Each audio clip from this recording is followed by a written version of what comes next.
beep, beep, beep. That sound, that monotonous and cold sound, like a hammer blow on a coffin nail, tells me I'm not dead yet. Or maybe I've already died. And this is hell.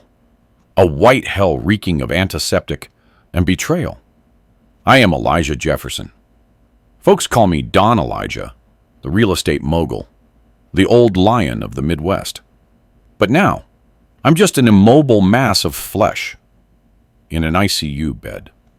My eyes are shut, heavy, as if 2 stones were resting on them.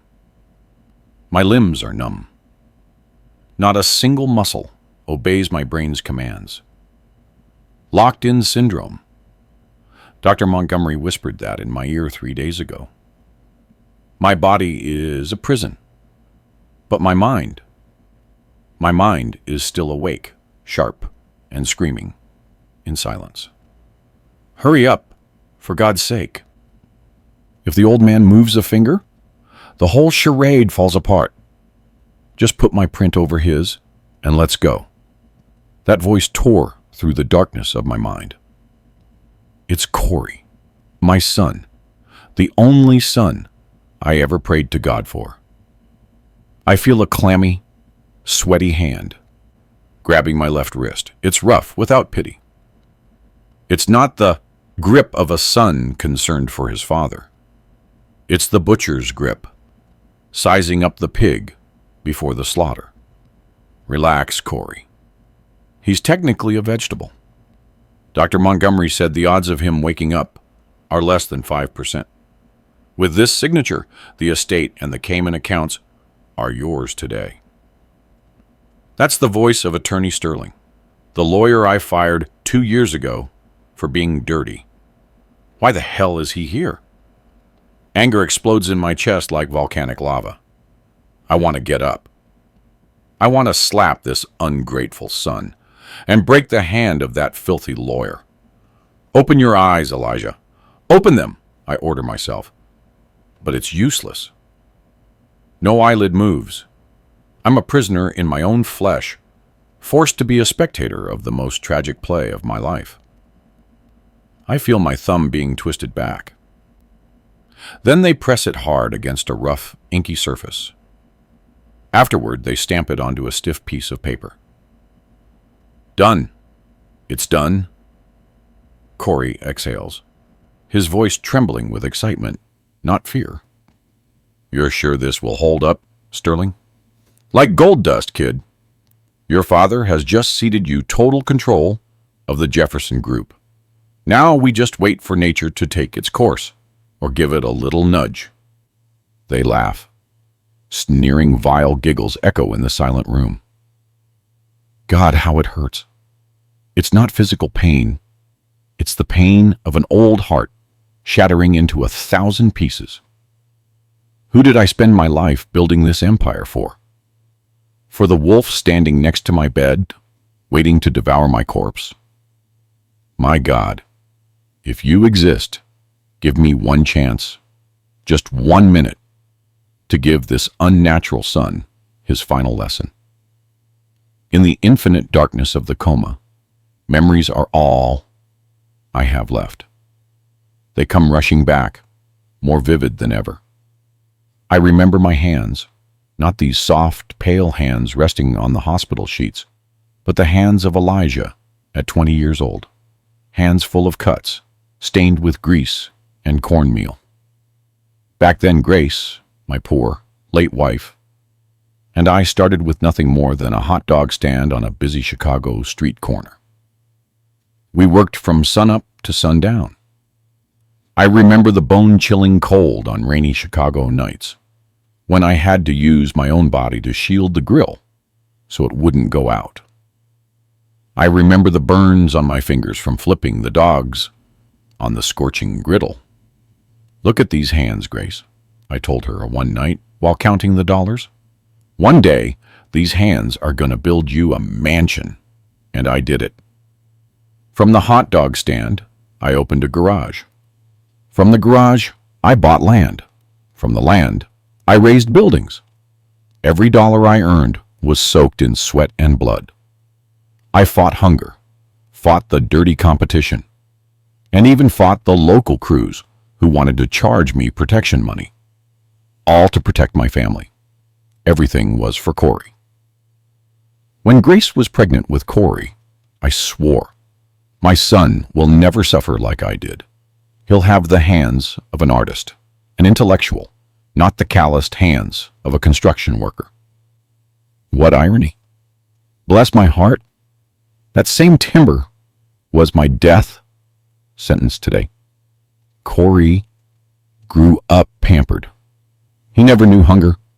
He never knew the humiliation of kneeling to beg for a rent extension. His hands are soft, well manicured. They only know how to grip the steering wheels of sports cars and expensive glasses. Now, those same spoiled hands have just forced me to sign away everything I own. A disgust rises in my throat. I created a monster. I gave him the fish, the best salmon, the finest tuna, but I never taught him how to hold the rod. And now that the fish is gone, that shark has turned to eat the one who fed him. The clicking of heels interrupts my thoughts. A heavy perfume hits my nose, masking the antiseptic smell. It's Sabrina, my daughter-in-law, a viper with an angel's face. Corey, sweetie, did he sign yet? Her voice is sickly sweet, yet cold. Yeah, baby, we own everything now. Corey replies, and I hear them kiss loudly, right above my bed. Great, because I saw a penthouse in Miami that I absolutely love, and I'm tired of coming to this hospital to see the vegetable. He smells old. I want to cry, but my tear ducts won't respond. Vegetable. That's what they call me. The man who bought the house they live in. The cars they drive. The pain in my heart transforms into something else, something colder, harder. It's no longer sadness. It's hatred. If I survive this, I swear on Grace's memory, I'm going to teach them the meaning of cruelty with these calloused hands. I built this empire with empty hands, and with those same hands, I can tear it to pieces before letting it fall into the clutches of these vultures. Grace, my love, forgive me. I failed you. In the darkness that encases my body, Grace's image appears clear, as if she were right here. She was always the tender one, the one who stepped in every time I wanted to be tough with Corey. He's just a boy, Elijah. Let it go, she would always say when Corey broke some expensive toy out of sheer boredom.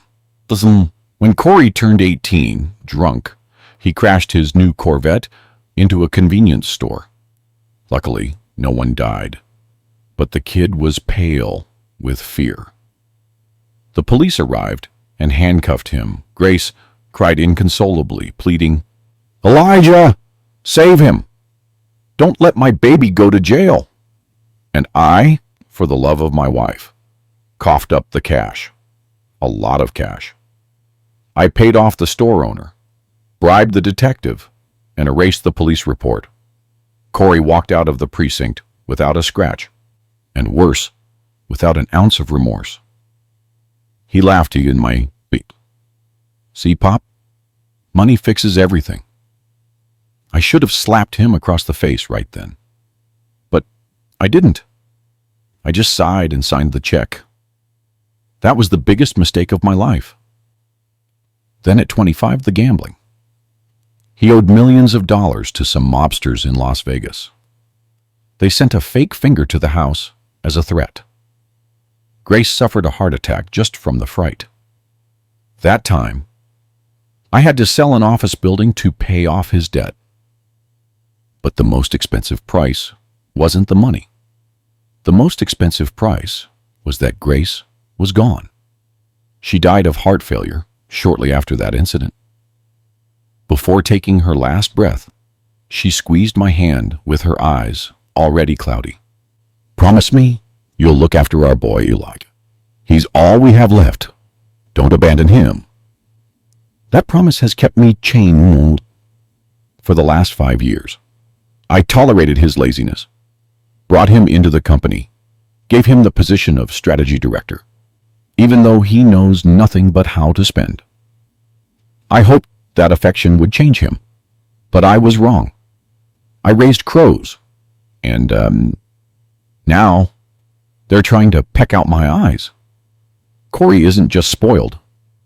He's rotten to the core. And Sabrina, that woman was the gasoline that turned his malice into a crime. I remember the fight 1 week before my accident. Corey stormed into my office, red-faced and reeking of liquor. "I need money, Pop. It's a sure investment." "Investment? Or is it another gambling debt, Corey? I won't give you another dime. It's over. Are you going to work, or are you going out on the street?" I yelled, hitting the table. For the first time in my life, I stood firm. The look he gave me then, now I understand it. It wasn't disappointment. It was murderous intent. "You'll regret this, you cheap old man. All of this will be mine sooner or later," he hissed, and left. And 2 days later, I had the accident. In this cold, intensive care unit, I realize a bitter truth. Corey is not just a bad son, he's poisoned fruit. And I was the one who watered the tree so it would grow that way. The promise to Grace.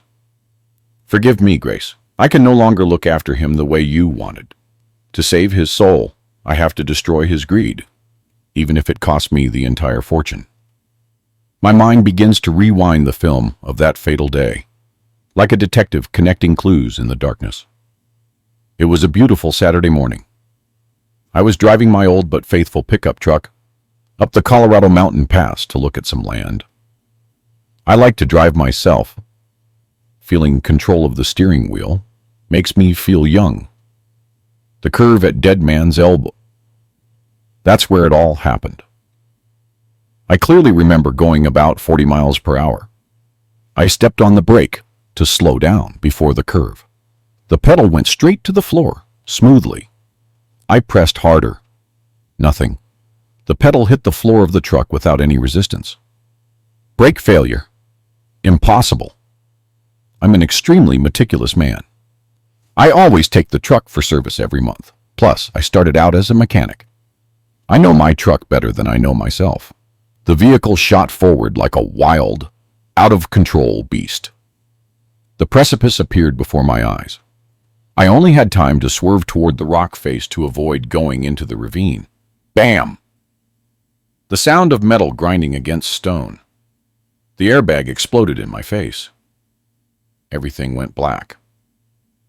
Now, lying here, I recall a key detail, one that sends a chill down my spine. 2 days before the accident, Corey came to the house. He rarely visited unless he wanted money, but that day he was acting strange. He feigned concern, asking about my health. "Pop, your truck looks old. Why don't you buy a new one?" he asked.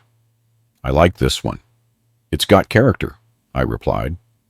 "Well, at least let me take it to a friend's shop so they can check the brakes and tires." "I don't want anything happening to you on the road," he insisted. And I, stupid old man, was touched. I thought my son was finally worried about his father. I gave him the keys. He took the truck for a whole day. When he returned it, he was smiling. "All set, Pop. It's as good as new." As good as new, all right. So new, it sent me straight to hell. The room door opens again. Whispers interrupt my memories. It's Corey and Sabrina again. What if he wakes up? The mechanic said the cuts on the brake line were obvious if someone looked closely. Sabrina's voice is filled with nerves. My heart skipped a beat. The cuts. My own ears heard those words. It wasn't a failure. They cut the brakes. "Shut up, you idiot!" Corey hissed with absolute cruelty. No one is going to investigate the death of a 70-year-old man on a dangerous mountain road. The police report says mechanical failure. I paid good money for that. The truth is naked. My son didn't just hope for my death. He tried to kill me. He planned patricide.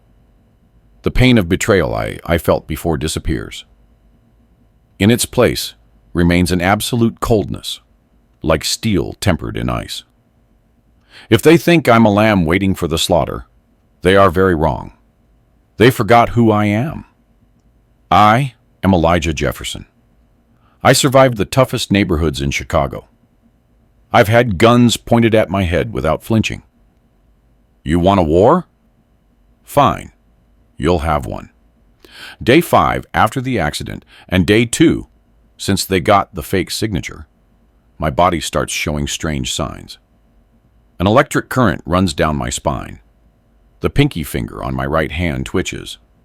I concentrate all on my will on my eyes. Open them, now! My eyelids weigh tons, but they start to peel apart. The fluorescent light blinds and hurts me. I see the white ceiling below my gaze. Corey is sitting on the room's sofa, looking at his cell phone with his feet up on the table. He's chuckling to himself, watching some idiotic video. I want to shout, "Murderer!" I want to lunge and choke him.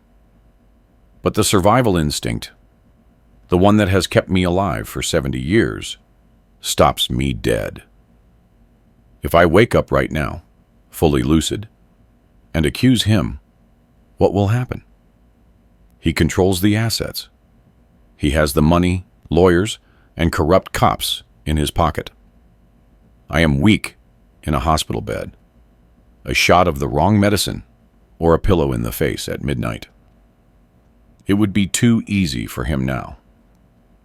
No, the old lion doesn't roar when he's wounded. He stalks. I decide instantly. I'm going to play the vegetable. I open my eyes wider, but intentionally leave my gaze vacant, empty, simple. I loosen my jaw, leaving my mouth half open like an idiot. Corey looks up and sees me. He jumps and drops his cell phone. Oh, crap! The profanity escapes him out of fear. He approaches slowly, cautiously, like someone checking if a hit beast is truly dead. Pop, can you hear me? I blink slowly, looking through him as if I didn't know who he was. I try to make senseless sounds come from my dry throat. Don, Corey sighs in relief. He smiles. A fake, sickening smile. Pop. Thank God. We thought we lost you. He says loudly, acting happy so the nurses outside can hear. But his eyes are scanning me, looking for any sign of intelligence. Do you know who I am? I'm Corey, your son. I look at I look at those eyes, identical to Grace's, but with the soul of the devil. I want to spit in his face, but I hold back. Who are you? I whisper, with a broken, pasty voice. Corey's smile widens. It's the winner's smile. He thinks my brain is fried. He believes I'm just a harmless, stupid lump that breathes. I'm Corey, Pop. Don't worry. Rest. I'll take care of everything. He emphasizes the last words, patting my cheek like an old dog.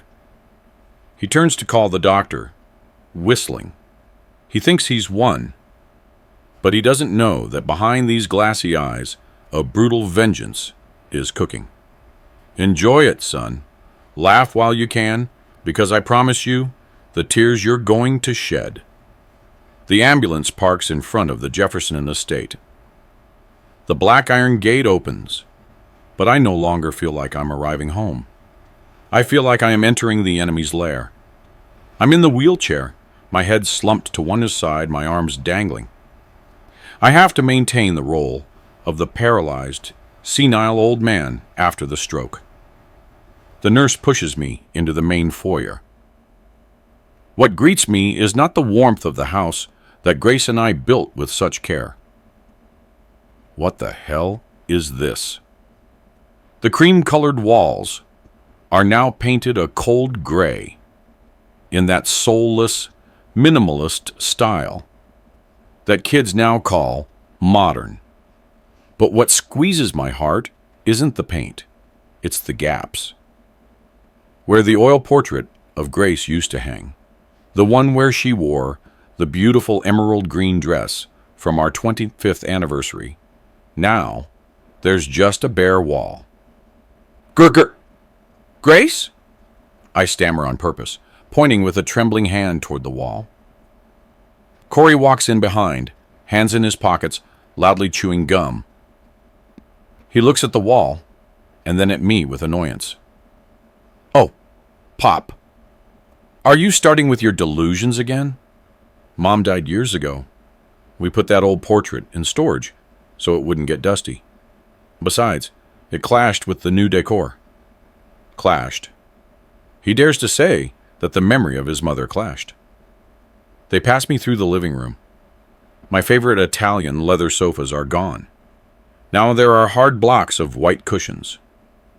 The oak bookcases where I kept my models of classic cars are empty. Now there are just abstract, expensive statues that mean nothing. This isn't my house anymore. It's Corey and Sabrina's stage. They erased my trace and Grace's before I even stopped breathing. Take him to the downstairs room, the service one, Sabrina shouts from the stairs. She's painting her nails. She doesn't even bother to lift her head to see her father-in-law, who has returned from the grave. What? We're not putting him upstairs in his room? Are you crazy? I'm not having nurses going up and down all day. Plus, he smells like medicine. I don't want that smell near our bedroom. The service room next to the kitchen is fine. It has its own bathroom, and it's far away from us, she replies casually. The service room. They're putting me, the owner of this mansion, the man who paid for every brick, in the cramped little staff quarters next to the noisy kitchen. I let my head drop onto my chest, pretending to fall asleep to hide the trembling of my hands clenched under the blanket. Fine. Despise me. Throw me into the kitchen corner. A cornered dog is the most dangerous. They are raising crows, but they forget that these crows have venom. I let the nurse push me into the little room, which smells of grease and dampness. Lying on the hard cot, I look at the cracks in the ceiling. Grace. We lost the house, but I swear I'll take back every brick, or I'll burn it to the ground before I let them enjoy it over our bones. A week passed, a week that felt like a century. I've learned to control my body to perfection for this role. I know how to let drool run down the corner of my mouth without wiping it.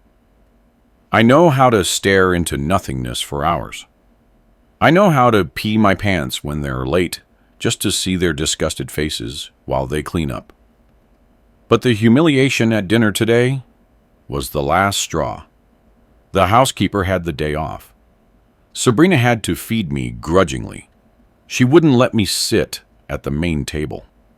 She pushed my wheelchair into a corner of the dining room, like someone stashing a broken vase. At the large table, Sabrina and Corey were enjoying steak and red wine. In front of me, a bowl of thin, cold squash soup. Here, eat fast. I want to watch my show. Sabrina roughly shoves the spoon into my hand. I grab the spoon, trembling. It's part of the act, but it's also real because my muscles aren't 100%.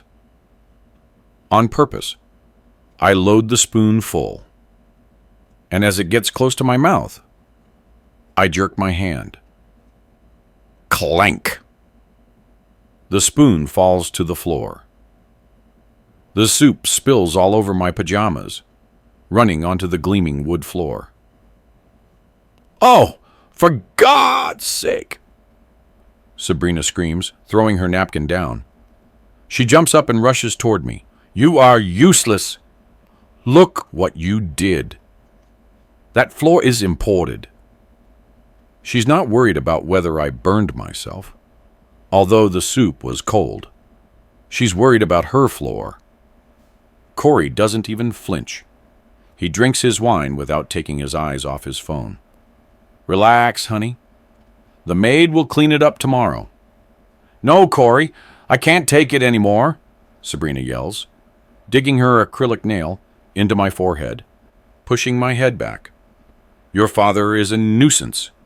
He drools, he wets himself, and now he throws food like a baby. He smells old, like death. I'm disgusted just eating near him. I look at her. I open my eyes wide, feigning fear.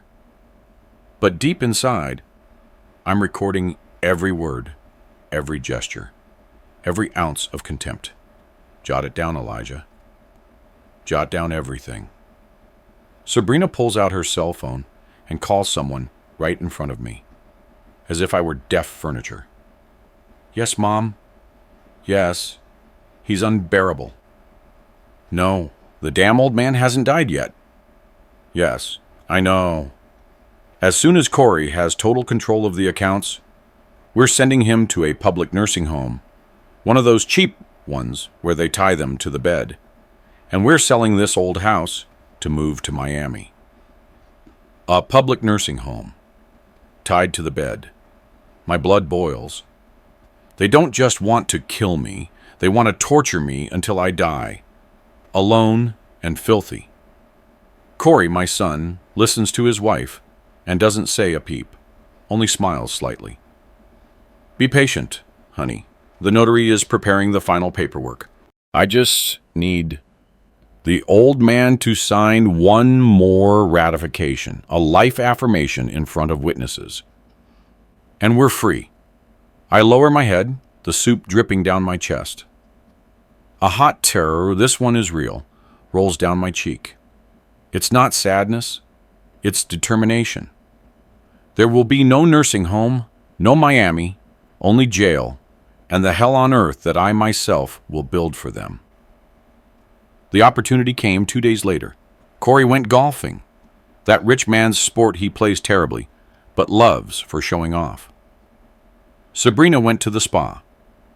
They left me alone, locked from the outside, certain that the old vegetable couldn't crawl 6 feet. As soon as Sabrina's Mercedes engine fades in the distance, I open my eyes, sharp and awake, and throw off the blanket. My legs are still weak, thin after the coma, but rage is the best vitamin. I grab the edge of the bed, clench my teeth, and force myself to stand up. Get up, Elijah. You used to carry 100-pound bags of cement up 4 flights of stairs. You can't stand now? I wobble and fall to the floor, a sharp pain in my hip, but I crawl. I drag myself step by step, leaning on the wall toward my old office, now Corey's lair. The door isn't locked. He's too arrogant, too confident. I enter. The room is a disaster. Empty bottles tossed around, the ashtray overflowing. On the mahogany desk, where I signed million-dollar contracts, there's now a pile of scattered papers. I start searching, my hands shaking as I flip through the sheets, and then I freeze. My God, it's not just the will. It's not just the change of ownership. In front of my eyes are collection letters. Not from the bank, but from strange names that reek of the mob. The Rivas brothers. Corey mortgaged all his shares, the few I'd put in his name, to take out loans from loan sharks. But that's not all. I find a thick folder hidden at the back of the drawer. Secondary mortgage, Jefferson Estate, emergency loan, collateral, truck fleet. My son doesn't just want to rob me. He's already destroyed everything. In the 3 months I was in the hospital, he embezzled the company. He liquidated heavy machinery at bargain basement prices for cash. He mortgaged this house. He owes 3 years of back taxes. The total debt. I do a quick calculation. The figure makes me dizzy. It exceeds 60% of my assets. The empire I built over 50 years is on the brink of a bankruptcy. If I die, or if I sign the papers, all of this will be devoured by the banks and the mob in the blink of an eye. He's an idiot. A grand, colossal idiot. He thinks he's going to get rich when I die, but he's actually embracing a time bomb. He wants to inherit the beautiful shell, but inside it's hollow and full of dynamite. Bam! The iron gate closes in the distance. Crap. They came back early. My heart is about to beat out of my chest. I'm on the main floor, but my room is at the end of the hall. I have to get back to bed before they come in. I frantically grabbed the papers, stuffing them into the drawer, scrambled as they were. I turn around and trip over the trash can. I almost fall on my face. Heels click in the foyer. Corey's laugh rings out. "I'm getting some ice, honey," Corey yells. He's heading toward the kitchen. My room is right next to the kitchen. I fling myself into my room, jump onto the bed, and pull the blanket over my head. Just as Corey's footsteps stop right in front of my door, I squeeze my eyes shut, trying to calm my ragged breathing. The door opens a crack. "Useless old man. Still asleep," Corey mutters and closes it. I open my eyes in the darkness of the blanket. I'm drenched in cold sweat. I saved myself by a hair's breadth, but now I know the truth. I'm not as rich as I thought, and my son is not just a murderer. He is the destroyer of the Jefferson legacy. I can't just take revenge. I have to save what's left. And the only way to save it is to let him bear the debt burden he himself created. I need an ally. Alone, in this crippled state, I can't take them on. The only one I trust is Dr. Montgomery, Alex Montgomery. We've been friends since we didn't have 2 pennies to rub together. He's the only one who never asked me for money, and the only one who dared to cuss me out when I screwed up. The next day, Montgomery comes for the checkup. Corey, as always, stands in the doorway, watching. He's afraid I'll speak, even though he thinks I'm crazy. Montgomery puts the stethoscope on my chest. "Let's see, Elijah. Breathe deeply." I breathe, and when Montgomery's hand touches my left chest, I use the index finger of my right hand and tap the back of his hand. Tap, tap, tap, tap. Morse code. We learned it in the military service. SOS Montgomery freezes, looks me in the eyes. I return a sharp, lucid, pleading gaze. I blink twice, slowly. Montgomery is an old sea dog. He shows no surprise. He turns to Corey, very serious. "Corey, your father's blood pressure is dangerously high. I need to perform a rectal exam and put in a new catheter. It's a rather unpleasant and messy procedure. I suggest you step out if you don't want to vomit." Corey immediately grimaces with disgust. Yeah, do what you gotta do. I'll be on the terrace." He disappears faster than a fart in a hurricane. As soon as he closes the door, Montgomery throws the bolt. He turns to me, whispering, "Elijah!" I sit up quickly and grab his shoulder. "Montgomery, brother. Thank God. You're okay?"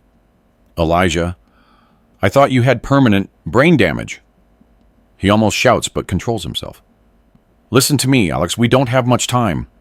I speak quickly, hoarsely, but clearly. It wasn't an accident. Corey cut the brakes. I heard him confessing at the hospital. Montgomery turns pale. "Jesus, that's attempted patricide. I'm calling the police right now." He pulls out his phone. "No!" I stop his hand. "If you call the police now, he has the money and the lawyers to get bail. He'll say I'm senile, that I'm hallucinating. And in the meantime, he'll finish selling what little is left of the company. Then what do you want to do? I want justice, Alex. Not the courthouse justice that can be bought with money. I want divine justice. I want him to dig his own grave. I'd tell him my crazy plan. Pretend to die to trick Corey into signing his own trap. I need him to secretly contact my old lawyer. Montgomery stares at me for a moment. Then he nods with a half-smile. You're crazy, you old bastard, but you were always the smartest guy on the block. Count me in. What do you need? I need you to tell Corey that I'm dying, that I have a week left to live. I need you to scare him into speeding up the notary process. Montgomery pats my shoulder. Consider it done. Now lie down and drool a little. I'm going to open the door. We look at each other, accomplices, two old men ready to take down the crooked kids. My 71st birthday. Corey decided to throw a massive party at the mansion, not to celebrate that I'm still alive, but to announce to all the partners and high society that the king is mentally dead. Long live the new king. The house is excessively decorated. Champagne is flowing like water. Live music is playing at full volume. All the city's fat cats are here, kissing the boots of the new boss, Corey Jefferson. And me? I've been dragged out for exhibition like a circus monkey. Sabrina intentionally chose my most pathetic clothes, an oversized and gray silk pajama set, and forgot to comb my hair. I look like a derelict lost at a royal party. I'm in the wheelchair, in a dark corner, but enough for everyone to see me and shake their heads with pity. Poor Don Elijah, he was so great.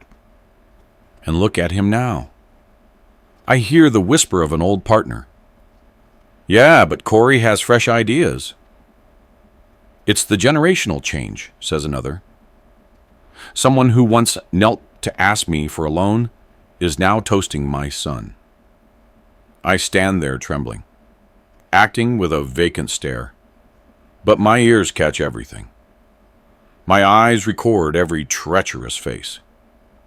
The height of humiliation comes when Corey takes the microphone on the stage. The spotlight hits him. He's wearing a bespoke Italian suit bought with my money. Thank you all for coming, he says, with a falsely emotional voice. Today, we celebrate my father's life. He was a giant, but as you can see, he points at me.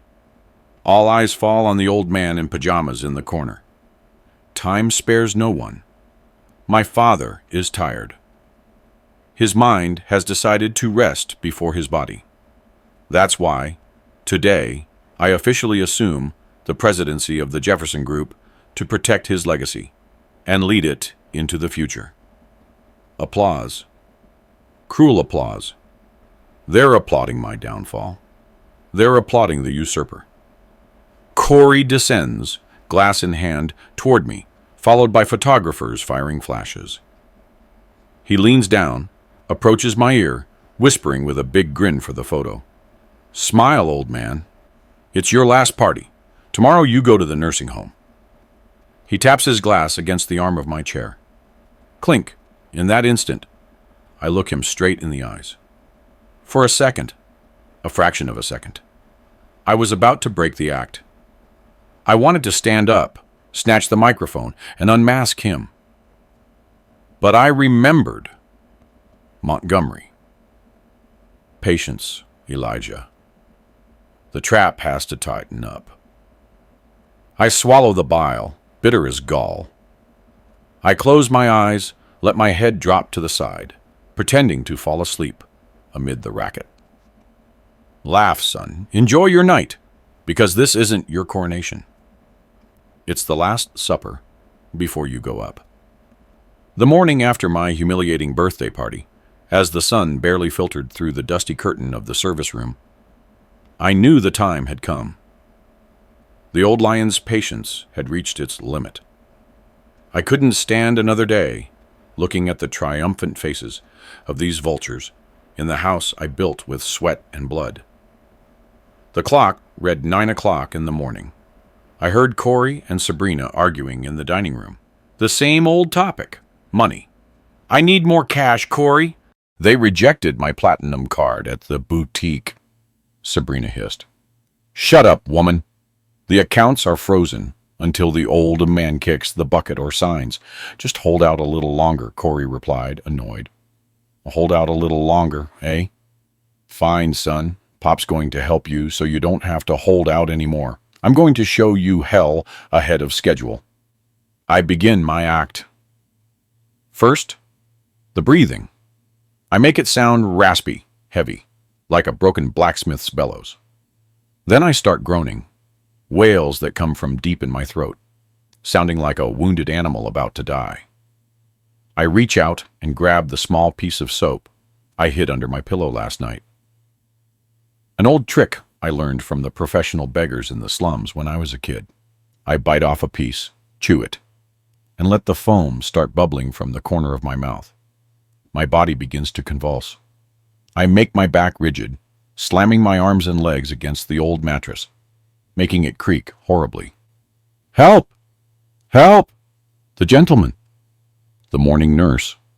The only one in this house who knows nothing of the act, and the only one with some conscience, screams in terror as she enters to change my diaper.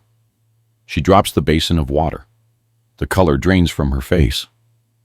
Corey runs in, followed by Sabrina. He's carrying a cup of coffee, and when he sees me convulsing, eyes rolled back, and foaming at the mouth, he almost drops the cup. But in his eyes, there's no son's concern, only the panic of someone who is about to lose the goose that lays the golden eggs.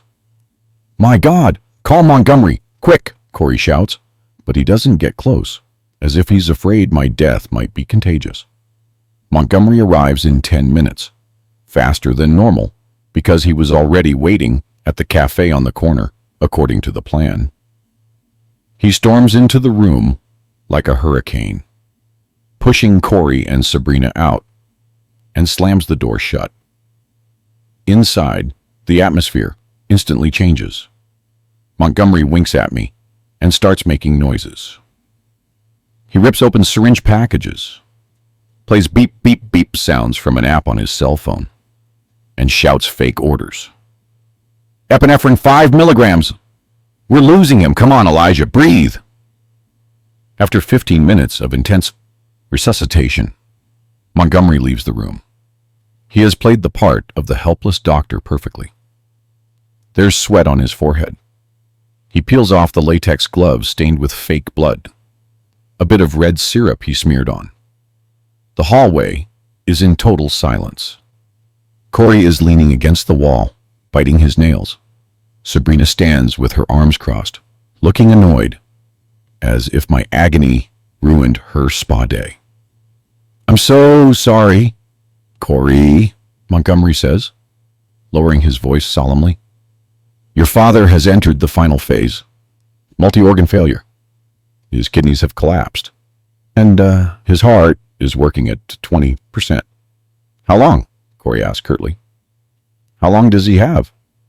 At most 3 days, maybe less if he has another attack. I'm lying in the room, spying through the crack of the half-open door. I see Corey pulling his hair, pacing like a caged animal. He can't die yet, he hisses, hitting the wall. The notary said the donation papers wouldn't be ready until Friday. Today is Tuesday. If he dies today? Montgomery approaches, putting a hand on his shoulder, delivering the final psychological blow. Listen, kid, I know it's hard, but you have to think clearly. If Elijah dies today, without signing the full living donation, you'll enter into a probate court battle. Do you know what that means? Corey shakes his head, lost. It means the IRS will freeze everything. Accounts, properties, cars. They'll conduct a years-long audit. They'll take 40% or more in estate taxes. And you won't see a dime for months, maybe years. The word audit makes Corey turn green. He's stolen too much money.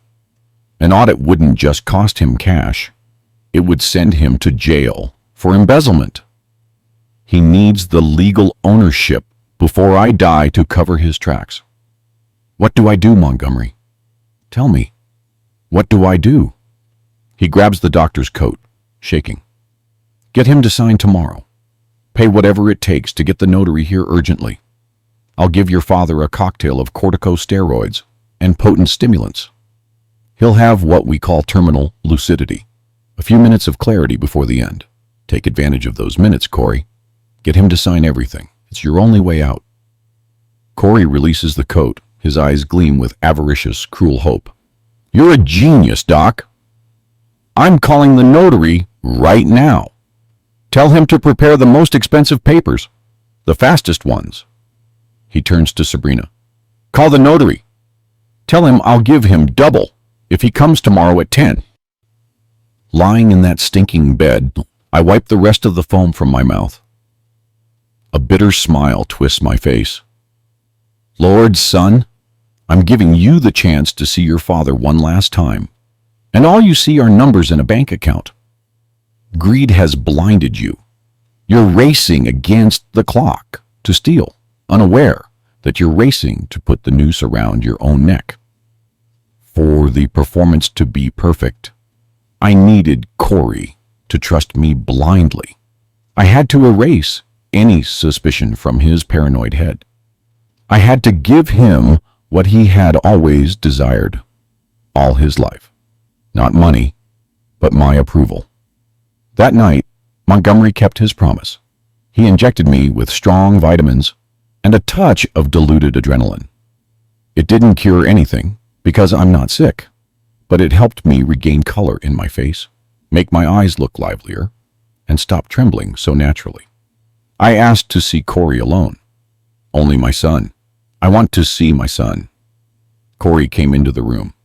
He had bathed, perfumed with expensive cologne, trying to look like an heir, but I could still smell his fear.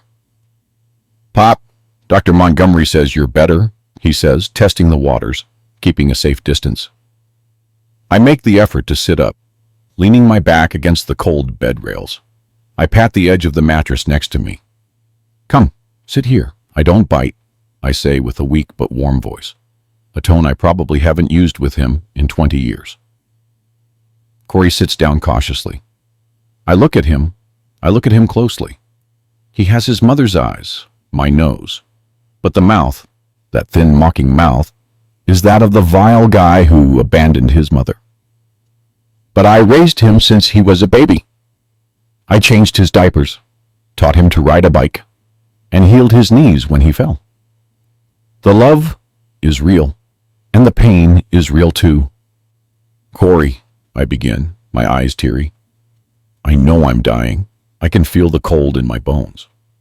Don't say that, Pop, he says the cliché phrase mechanically. No, listen to me. I've had a lot of time to think here, in this bed. I take his hand, a soft, sweaty hand. I was too hard on you, son.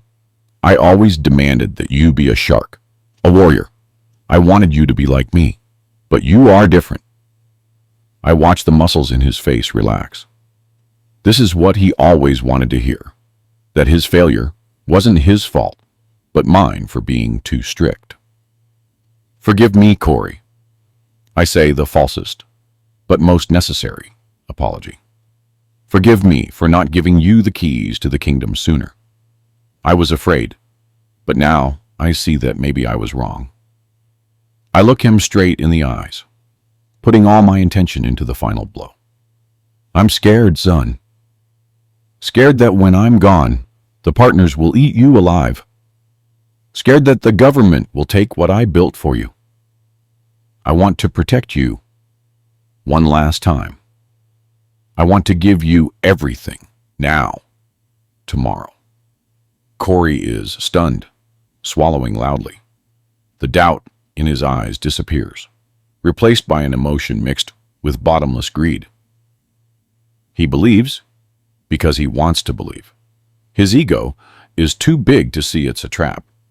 He truly believes he deserves to inherit everything, and that my repentance is fair. Pop, thank you. I swear I'll take care of it. I'll grow the company, he says with a trembling voice. I know. Bring the notary tomorrow. I'll sign the total cession. I want to close my eyes knowing you are the king. I squeeze his hand one last time and let go, feigning exhaustion. Rest, Pop. Tomorrow is going to be a great day. He gets up and covers me with the blanket. For the first time in years, he covers me with kindness. He leaves the room and closes the door. As soon as his steps fade away, the tender smile vanishes from my face. In its place remains a coldness that chills the bones. You'll take care of everything. All right, son. You're going to take care of a gigantic debt you yourself caused. You're going to take care of the jail sentence hanging over your head. I close my eyes. A hot tear falls onto the pillow. I'm not crying for fear of dying. I'm crying for the little boy he once was, and who died inside that greedy man. Tomorrow I won't be his father anymore. I'll be his judge. My revenge plan is not based on violence, but on a subtle legal detail. A classic switcheroo. Corey and his dirty lawyer, Attorney Sterling, drafted a contract called the Total Donation of Assets and Real Estate. The document details everything. The house, the bank accounts, the shares, the car collection. If I sign that, I'm instantly left on the street. But they don't know that Attorney Sam Lewis, my old loyal friend and the sharpest legal mind in Chicago, and I prepared a different little gift. During the long nights I spent awake, when everyone thought I was in a coma, I secretly contacted Lewis with Montgomery's cell phone. We drafted a second set of documents. The identical dark blue folder, the same type of paper, the same font. The margins were identical.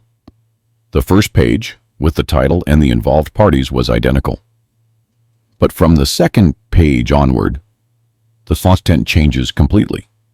In my version, I don't donate my personal assets. I transfer the total legal ownership and responsibility of a new entity, DLC New Investment Group. The interesting parts. 1. All the clean assets, cash, unmortgaged properties, secure shares, I secretly transferred to an irrevocable trust in the Cayman Islands 6 months ago, right when I discovered Corey's thefts. The beneficiaries are orphanages, and I maintain administration for life. Corey is not listed there. 2. The DLC Investment Group I'm going to pass to Corey is actually an empty shell.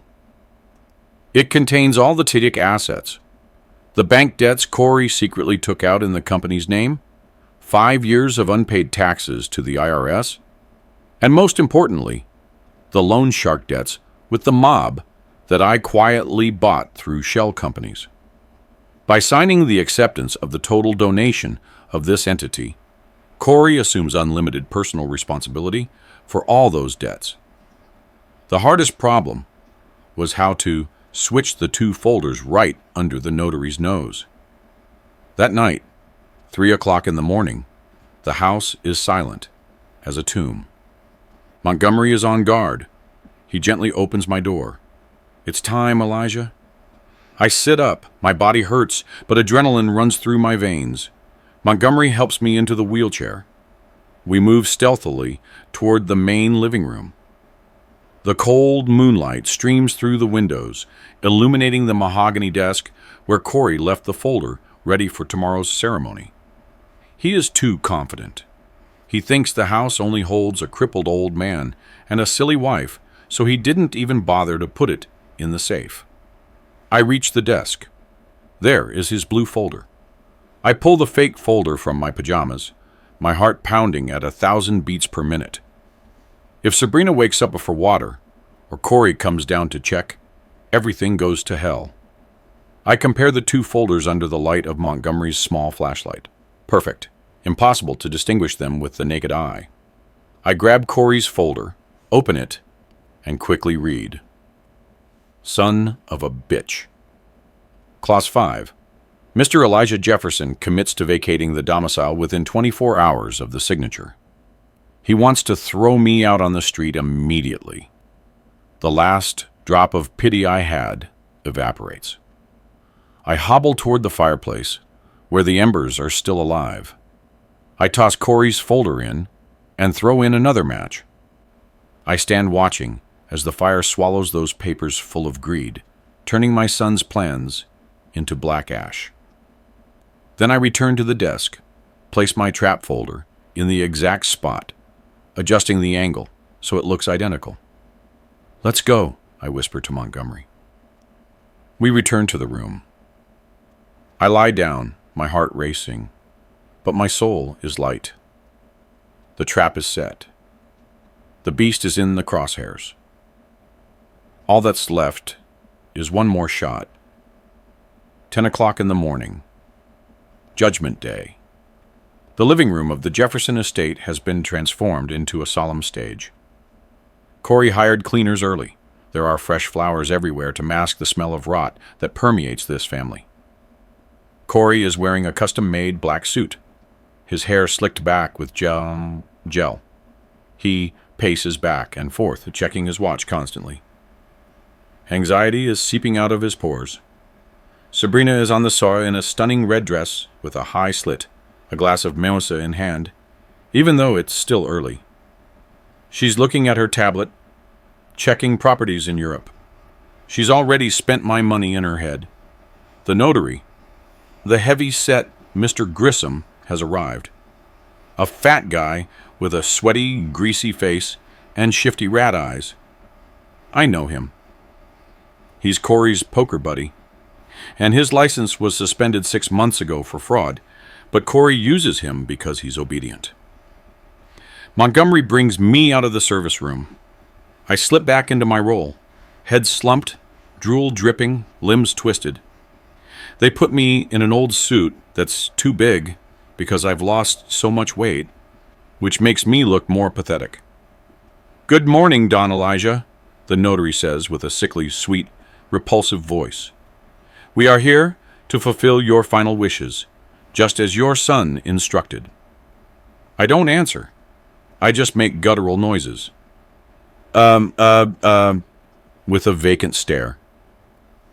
Corey approaches, kneels on one knee next to the chair, grabbing my hand, that hand he tried to break in the hospital. "It's all right, Pop. Everything is going to be fine.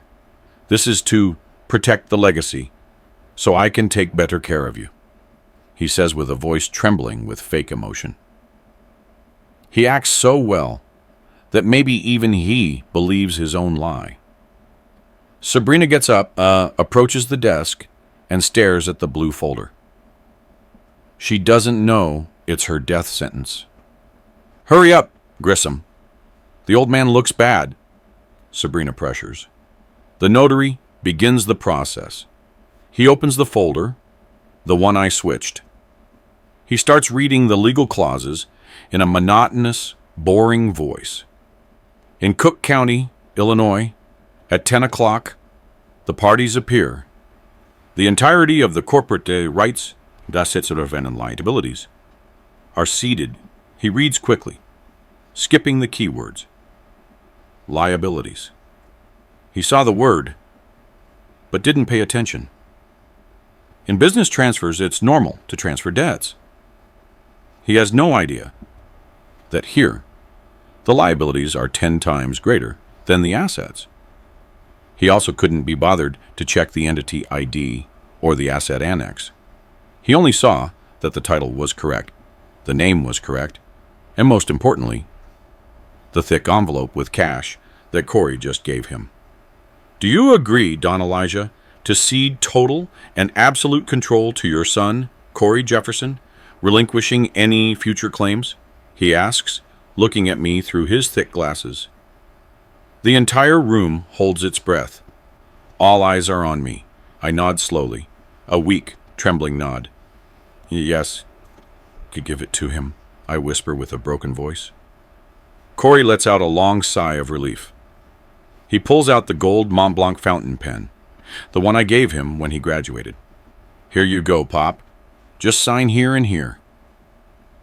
He puts the pen in my hand. He holds my hand, trying to help me sign. No, Montgomery interjects. He has to do it himself. If you help him, they can contest the document due to coercion. Let go. Corey withdraws his hand. Come on, Pop. You can do it. One signature, and you can rest forever. I grab the pen. The tip touches the paper. This is the moment I've waited for, during 3 months, confined to a bed. The moment where all the accumulated pain and humiliation are going to explode. My hand trembles over the paper. The first stroke comes out crooked, ugly. Corey follows the tip of the pen with his eyes, sweating cold. He's praying I don't die, that I don't have a heart attack right now. I inhale deeply. The air fills my lungs, loaded with the strength of hatred and justice. Suddenly, the trembling stops completely. My hand turns hard as cold steel. I clench the body of the pen. My fingers, those calloused fingers that tightened nuts and held the mason's trowel, regain their original strength. I stab the pen into the paper. Scratch, scratch, scratch. I don't sign a trembling X. I sign my full name, Elijah Jefferson. Large, clear, elegant, and sharp handwriting, just like the $1 million checks of the past. I underline the signature with a sharp stroke, so forceful that I rip the paper. I move to the next sheet. I sign. Next, I sign. My speed is quick and precise, like a machine. The room falls into a deathly silence. Corey's jaw drops to the floor. He stares at my hand moving swiftly, not believing what his eyes are seeing. Sabrina's wine glass slips onto the carpet. Plop. Finishing the last sheet, I close the pen cap. The click sounds dry, breaking the silence. I slowly lift my head. My neck is no longer twisted. I straighten my back. I open my shoulders. The glassy, simple eyes disappear. In their place is a fiery gaze, sharp as a razor, the look of the old lion who has just awakened from hibernation. I look straight into Corey's face. I stretch out my hand and grab the glass of water from the table, the one Corey left. I lift it with one hand, without spilling a drop, and drink it in one gulp. Ah, I was thirsty, I say. My voice is no longer a broken whisper. It's potent, deep, full of authority, resounding in the huge room. It's the voice that used to silence hundreds of construction workers. Corey recoils 2 steps, pale as a ghost. He looks at me as if he's seen the devil himself. His legs are trembling. Pop. You... He stammers, unable to speak. The notary drops his glasses on the table. I smile. A cold, cruel, half smile. I push the wheelchair back and put 2 feet on the floor and slowly stand up. Yes, I stand up tall, imposing. My shadow falls over my son, who shrinks in fear. What's wrong, son? You look like you've seen a dead man, I ask mockingly, taking slow steps toward him. I grab the paper he made me sign and slam it into his chest. Congratulations. You wanted my signature? Well, there it is. It's legal. The document is yours. Corey, reflexively, grabs the paper and hugs it like a treasure. Even though he's terrified by my miraculous recovery, greed clouds his reason. In his head, he keeps thinking, what does it matter if the old man woke up? I have the signature. I won. He signed. It's mine, Corey yells hysterically, looking at Sabrina for support. I let out a laugh, a loud laugh, but without joy. Yes, Corey, it's all yours. I lean close to his face, whispering so everyone can hear. You just signed your death warrant, you fool. You thought you were burying a senile old man, but you just dug up your worst nightmare. The game is over. The hunt begins. The huge room sinks into a deathly silence. Only Corey's ragged breathing is audible. He looks at me standing in front of him, my shadow covering him like a volcano about to erupt. He backs away. He bumps into the edge of the sum, clumsy like a child caught stealing candy. But he was stealing his father's life. Pop, but how? The doctor said, he stammers, his face devoid of color. I don't answer. I advance. My steps echo on the wood. Clack, clack, with authority. Each step is a nail in his coffin. I corner him in the area where those horrible abstract paintings Sabrina bought are hanging. I look him in the eyes wide open with pure terror. Zas! I raise my right arm. My calloused, rough hand, the hand of the old mechanic, delivers a monumental slap. Poof! The dry sound rings out, cracking the air. The blow is so strong it snaps Corey's head back. He falls face first onto the sofa. A trickle of blood runs from his mouth. That's for the brakes, you piece of garbage, I roar, and my voice shakes the room. Corey clutches his face, his eyes bulging. He tries to deny it, to keep acting like the good son. The brakes? I don't know what you're talking about. It was an accident. Don't lie, I shout, cutting off his brazen lie. I grab the TV remote from the table and turn it on. The 85-inch screen lights up. I connected it to the camera server I secretly installed in the garage, separate from the house's security system. The black and white video is perfectly clear. The date and time are in the corner, 2 days before the accident. In the video, Corey enters the garage, looks around suspiciously, and crawls under my old Ford truck.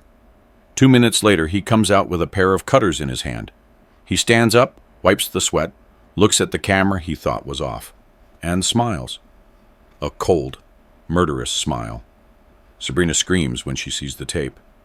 You demon! You were recording us? You faked it all this time? You're a monster!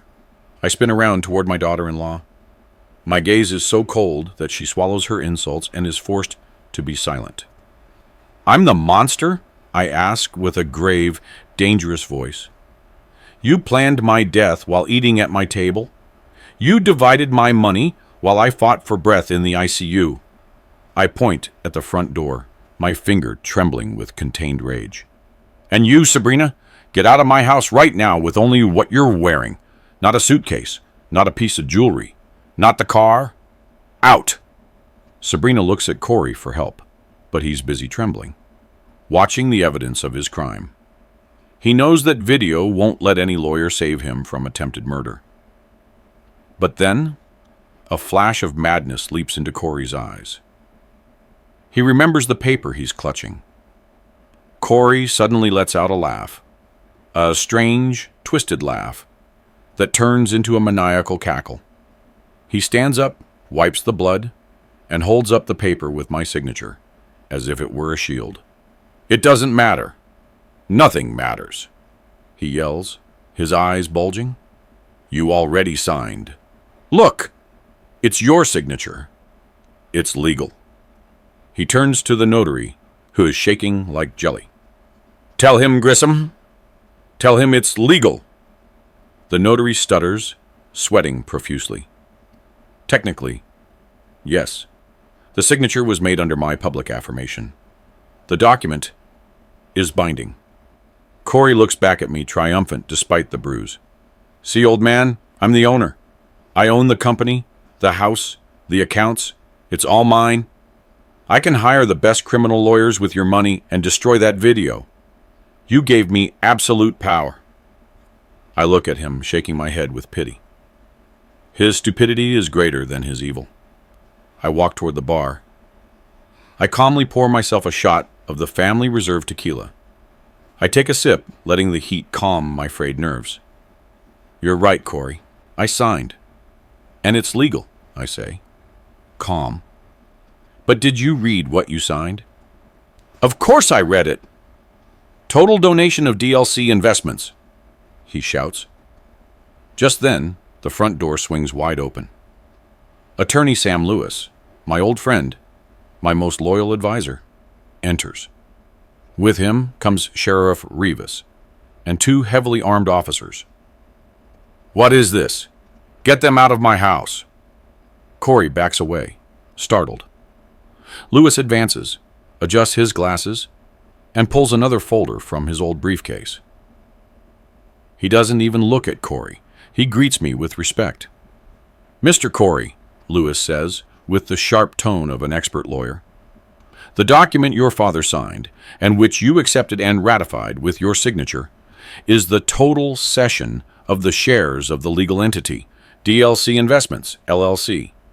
Exactly, the company that owns everything, Corey yells, but his voice starts to fail him.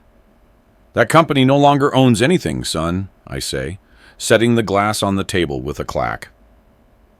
I approach him, speaking every word clearly.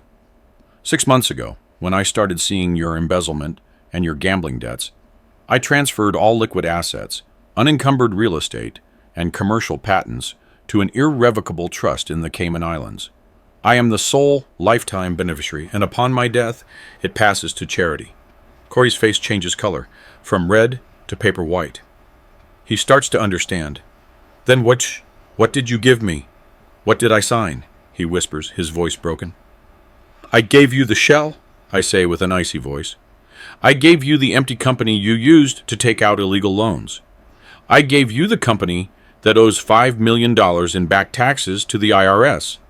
And I gave you the company that owes money to the mob. I lean in close to his ear. By signing that total donation, you personally assumed the legal and fiscal responsibility for all those liabilities. It's no longer the company's debt, Corey. Now, it's your debt. The notary, Grissom, drops his pen. He understands who the mob are, the wildest loan sharks in the city. Congratulations, Corey. I pat him on the cheek, where the mark of my hand is still red. You are now the proud owner of a $10 million debt, and the mob isn't as patient as I am. They don't wait for you to die to collect. They collect while you're alive. The financial blow is so great that Corey collapses to the floor. He lets go of the paper. What was the key to the kingdom a few minutes ago is now his sentence. But he doesn't give up. The parasite instinct kicks in. He crawls to my feet, clutching my legs, crying snot and drool. Pop! Pop! Please! I'm your son! You can't do this to me! He howls desperately. I'm your blood. I made a mistake, I know. But I'm your flesh and blood. You can't let them kill me. I'm all you have left of Mom. Sabrina also kneels, pleading. Don Elijah, have mercy. We're family, blood. Those words light the final fuse of my anger, the anger I suppressed for 40 years. Blood? I ask with infinite bitterness. You think you're my blood? Of course I am. I'm your son. Corey raises his face, his eyes bloodshot. I reach into my jacket pocket. I take out a small, old, yellowed envelope. I look at it for a moment and throw it in his face like trash. Open it. Corey picks it up, trembling. He almost tears the paper. He pulls out an old DNA test. He reads quickly. His eyes fix on the conclusion in bold. Probability of paternity, 0.0%. 0.0%. He opens his mouth, speechless. His world is over. He didn't just lose the money. He lost who he is. I always knew, Corey, I say, lowering my voice, weary of the past. Your mother confessed it to me on her deathbed. She had a slip-up, a mistake in her youth, with some guy who worked at the market, a coward who ran away as soon as he knew she was pregnant. The room is in total silence. Even Sheriff Rivas lowers his head, respecting the pain. I accepted you. My voice starts to tremble. Tears want to come out. I gave you my name. I gave you my home. I loved you more than my own life. I hoped that my parenting, that my love, would conquer genetics. I hoped that love would be stronger than your biological father's dirty blood. I bend down, grab his chin, forcing him to look at me. But I was wrong. The apple doesn't fall far from the tree. You're just like him. A parasite, a thief, a traitor. The dirty blood won. Corey lets out a cry of pain like a wounded animal. No, it's not true. He lost everything. He's not a Jefferson. He has no right to inheritance or to claim anything. He's just a stranger who tried to kill the one who gave him everything. You are not my son. I straighten up, shaking my hands as if dusting them off. My son died the day he decided to cut the brakes on my truck for money. You're just a stranger who owes me a lot of money. The air in the room is heavy with despair. Corey is lying on the floor with the DNA test in his hand, trembling, as if he has a fever. He is broken. Enough, I say, returning to my cold tone. Sheriff Rivas, take them away. The sheriff nods. Two big police officers approach. They roughly lift Corey by the armpits. Click. The sound of the handcuffs closing. That cold sound is the endpoint of Corey's life of luxury. Sabrina shrieks when a female officer handcuffs her. Let me go! I didn't do anything! It was him! It was all Corey's idea. I just wanted to go to Miami. Her cowardice comes out in the end, as Corey turns to his wife with hatred. Even their allegiance is broken before the law. Shut up, you traitorous witch, Corey hisses. And then he turns to me, begging again. Pop, please, I swear I'll change. I'll go to therapy. I'll do whatever you say. Don't let them take me. Sheriff Rivas approaches. Don Elijah, we have enough with the video and the recorded confession to process them for aggravated attempted murder, fraud, and forgery of documents. Plus, the IRS will want to talk to him about those $5 million. How many years? I asked curtly. For the attempted murder and the aggravating factors, a minimum of 25 years. Probably 30. They'll be rotting in jail, Don Elijah. I nod. 30 years. When he gets out, he'll be an old man. Older than I am now, and without a dime. That is justice. As they drag Corey to the door, he turns, his desperate eyes looking at me for the last time. His face, bathed in tears, shows a repentance that comes too late. Pop, I love you. Forgive me. I turn away. I can't look at him anymore. My heart aches as if salt were being poured on it, but my reason knows what must be done. Take him away, I order.